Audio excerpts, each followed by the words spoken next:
El bacanora es mucho más que una bebida tradicional de Sonora. Es una expresión de la historia, la cultura y la identidad de las comunidades serranas, que durante generaciones han conservado los conocimientos necesarios para su elaboración. Producido a partir del agave Angustifolia Jau, este destilado representa una de las tradiciones más emblemáticas del estado. Sin embargo, su historia estuvo marcada por un largo periodo de prohibición. En 1915, durante el gobierno de Plutarco Elías Calles, se prohibió la producción y comercialización del bacanora. A pesar de ello, numerosos productores continuaron elaborándolo de manera clandestina, preservando una tradición que se negó a desaparecer. Durante más de 7 décadas, el bacanora sobrevivió gracias al esfuerzo y la resistencia de las familias sonorenses.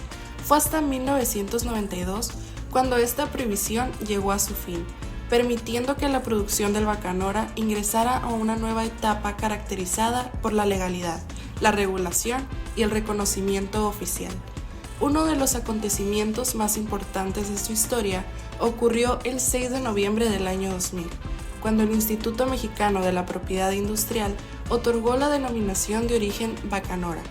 Este reconocimiento protege legalmente el nombre de la bebida y establece que únicamente puede denominarse bacanora el producto elaborado dentro de la región autorizada y bajo las condiciones establecidas por la normatividad vigente.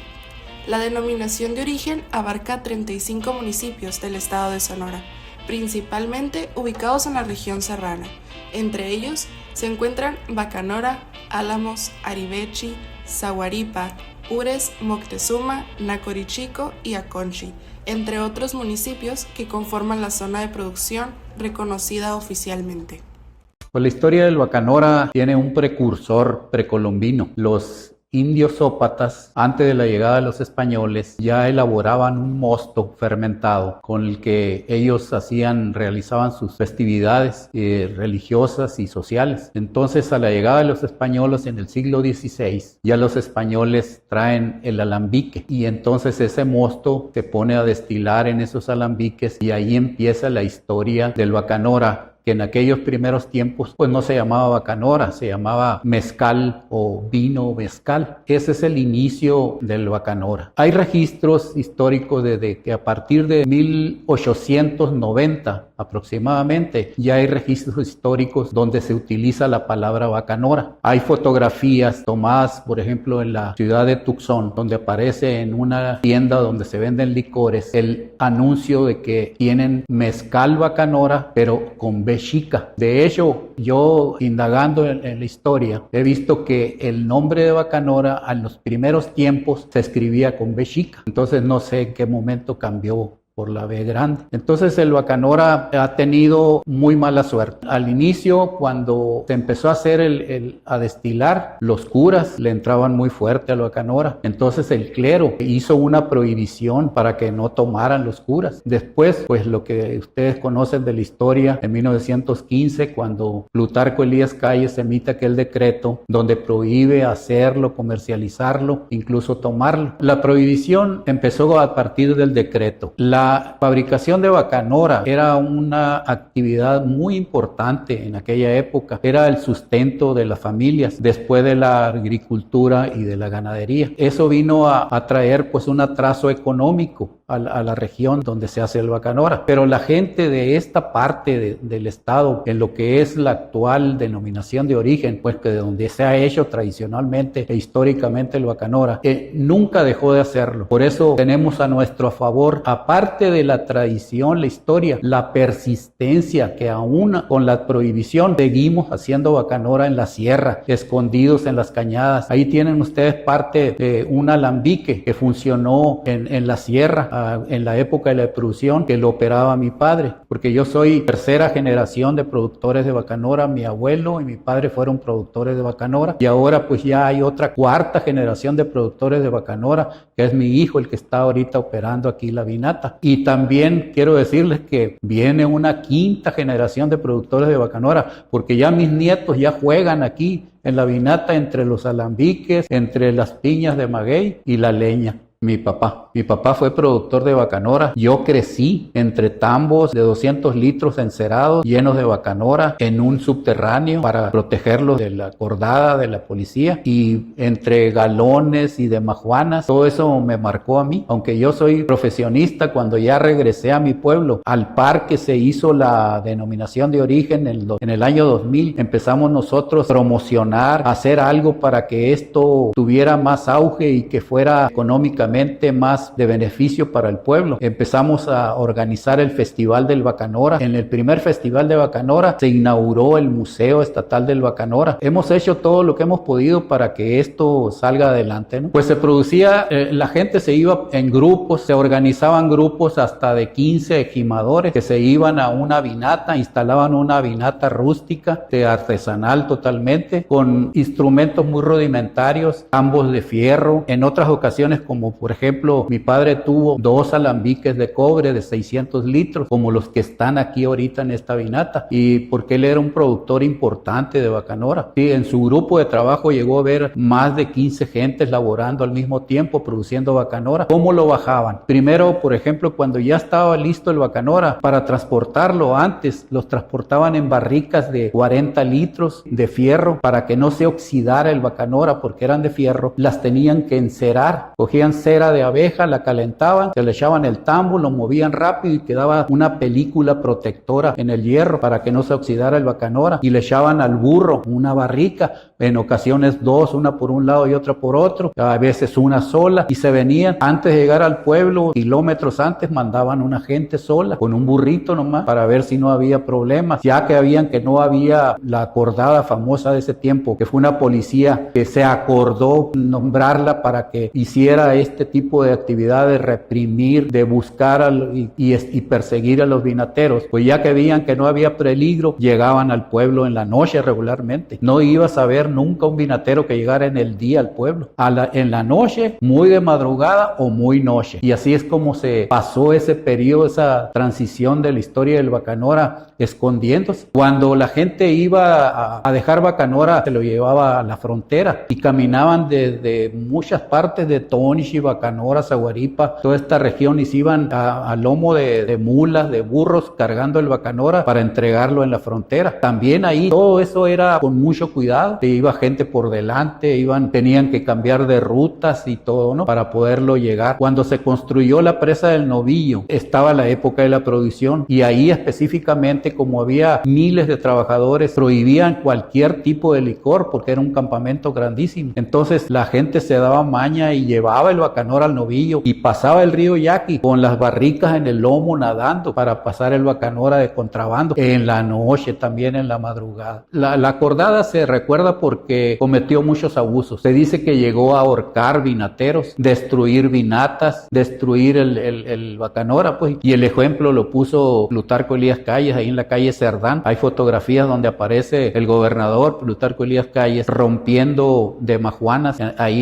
por la calle Cerdán, en la banqueta donde están las majuanas vertidas, quebradas. Corrió el bacanora por esa calle. Por eso se recuerda la acordada, ¿no? Porque hostigó a los gimadores. Bueno, cuando ya se quita la prohibición en 1992, pues ya la gente fue, antes de ese tiempo no había vinatas en el pueblo, aunque ya no era tan duro en los años previos, no se perseguía tanto, pero siempre las vinatas estaban escondidas, estaban a las orillas del pueblo, lejos, no siempre, pero no tan remontadas como antes. Cuando ya se quitó la prohibición, ya bajaron las vinatas al pueblo, así como estamos aquí. Nosotros originalmente estábamos en el rancho. De hecho, en el rancho tenemos una vinata muy vieja, que es la que operó en la época de la prohibición, y una vinata más nueva que operamos antes de venirnos hace 9 años para acá. Entonces ahorita ya hay, por ejemplo, en este pueblo, algunas 10 vinatas adentro del pueblo. El Bacanora es una cosa central en la historia, en la cultura, en la tradición de Bacanora. Incluso ustedes, si se pueden fijar en el edificio donde está albergado el Museo Estatal del Bacanora, en sus arreglos tiene figuras de maguey enquiotadas, y se construyó en 1933 ese edificio, y ya figura el maguey ahí como algo importante en la historia del Bacanora. Yo pienso que ninguna bebida tomada en exceso es buena. Yo creo que todo es con moderación, pero nosotros estamos recibiendo una embestida grandísima desde hace mucho tiempo de bebidas extranjeras. Por ejemplo, la cerveza es europea. Nosotros vemos que la juventud prefiere la cerveza, ¿sí?, a algo que no es de la tradición y de la cultura de nosotros. A mí me gustaría más que también con moderación la gente tomara más bebidas de las que elaboramos en México: Bacanora, tequila, mezcal, sotol, raicilla, todo con moderación, ¿no? Siento yo que estamos muy sobreculturizados por otras bebidas, porque también tuvo que ver algo la prohibición, porque en la prohibición se prohibió el Bacanora, pero no se prohibieron vinos ni cervezas, ¿no? Significa eso: cultura, tradición, un medio de salir adelante de la gente, una forma de sustento para las familias. Quisiéramos nosotros que muchos vinateros de Bacanora y de la denominación de origen entraran a la formalidad. Ese es uno de los problemas que tenemos. Aquí en Bacanora hay muchos vinateros, pero todos están en la informalidad. Entonces quisiéramos que cada vez hubiera vinateros formales, que hicieran todo dentro de la norma, para que esto tuviera más pujanza, que saliera adelante más pronto.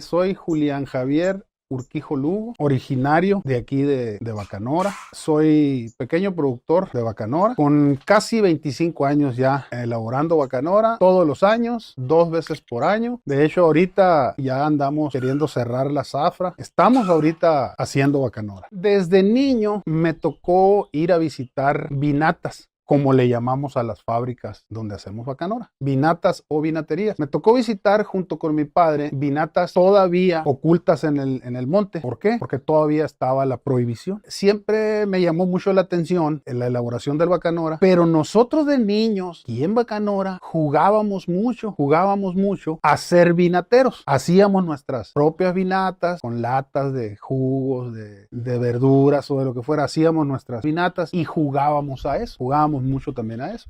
Familiares míos como tíos y varios amigos han hecho siempre Bacanora, y precisamente con ellos es con los que yo aprendí. De hecho, ya bien a hacer Bacanora aprendí hará unos 25 años, y lo aprendí con amigos. Como siempre me había llamado mucho la atención, pues me encarrilé muy fácil a hacer Bacanora. Inicié, aprendí y muy pronto ya lo empecé a hacer por mi propia cuenta. Sí, me tocó incluso, como les platicaba, me tocó a mí ir con mi padre a ciertas vinatas de amigos de ellos, claro, en la época de la prohibición, y íbamos pues escondidos y siempre pues al pendiente de que no te fueran a ver, de que no te fueras a encontrar a alguien de la judicial en aquel tiempo que te pudiera detener, o incluso de otras gentes también, porque te tenías que cuidar hasta de otras gentes que pudieran hacer comentarios de que estas personas tenían una vinata en tal lugar.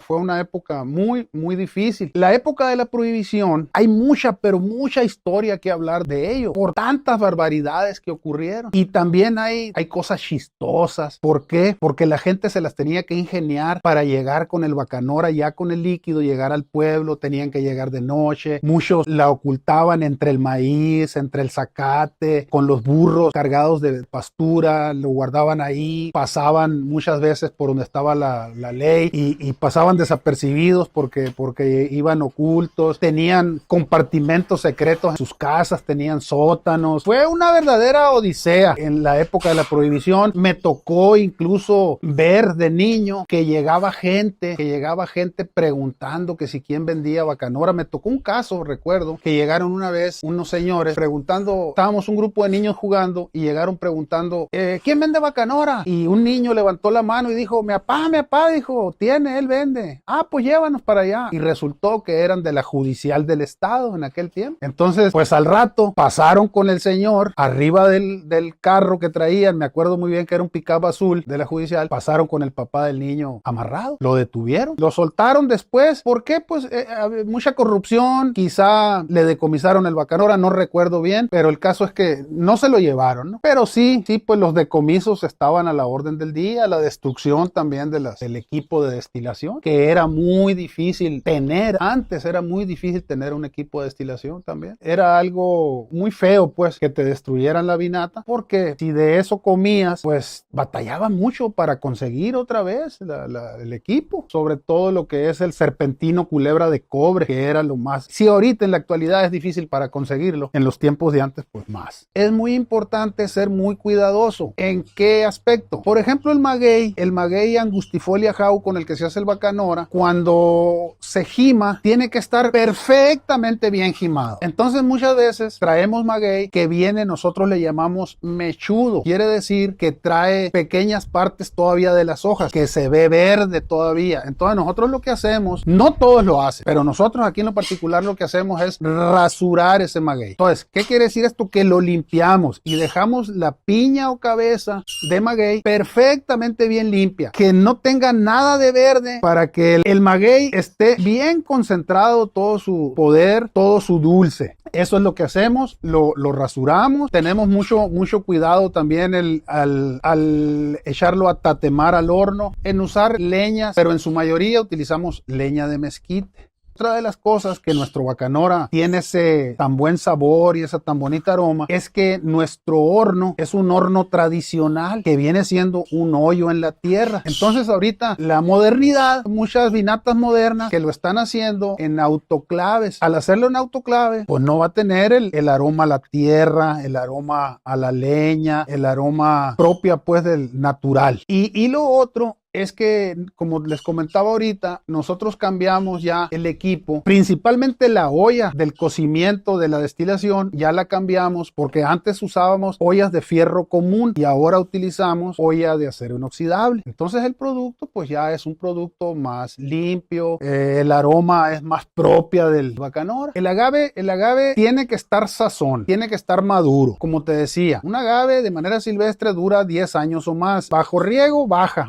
un poco, quizá unos 7 años o poquito más en estar maduro. El tamaño del maguey no importa, puede ser un maguey chico, mediano, grande, pero el maguey tiene que estar maduro, tiene que estar sazón. Estando sazón, el maguey va a tener mucho dulce y va a estar muy bueno, va a haber buena fermentación y va a haber bacanora. Una de las cosas muy interesantes en la fermentación es que nosotros no utilizamos levaduras. La fermentación, como sabemos, la hace un hongo. Ese hongo anda en el ambiente. Entonces nosotros, al manipular el maguey ya tatemado, porque lo sacamos del horno, lo picamos y lo machucamos o desfibramos para poder fermentarlo, en todo ese movimiento que andamos haciendo hay presencia de ese hongo ahí que puede llegar por los mosquitos, por las abejas o con la simple manipulación que le estás haciendo, llega el hongo ese y se estaciona en el maguey, que tiene mucho dulce, y como ese hongo come dulce y a su vez lo produce alcohol, se hace muy rápido la fermentación, inicia más bien muy rápido la fermentación, porque como tiene mucho que comer ese hongo, pues se coloniza muy rápido, y la fermentación dura mucho, depende del clima, que anda alrededor de los 10 días, 10, 12 días, cuando está haciendo más calorcito sea un poquito menos, unos 8 días, pero ahí anda. Es triste ver cómo cada vez menos jóvenes se interesan por la cuestión del bacanora. Es una tristeza ver cómo en los pueblos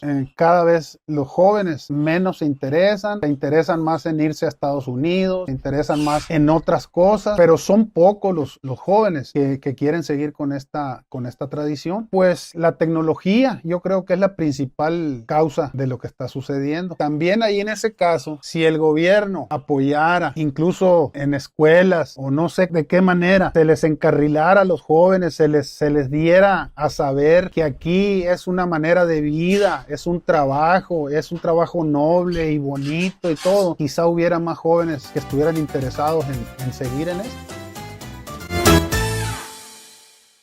Bienvenidos a Bacanora, porque este no es solo un pueblo escondido en la sierra, es el lugar donde la tierra se vuelve fuego y tradición. Aquí nace el espíritu, la alegría y el alma de Sonora en cada gota de su destilado artesanal.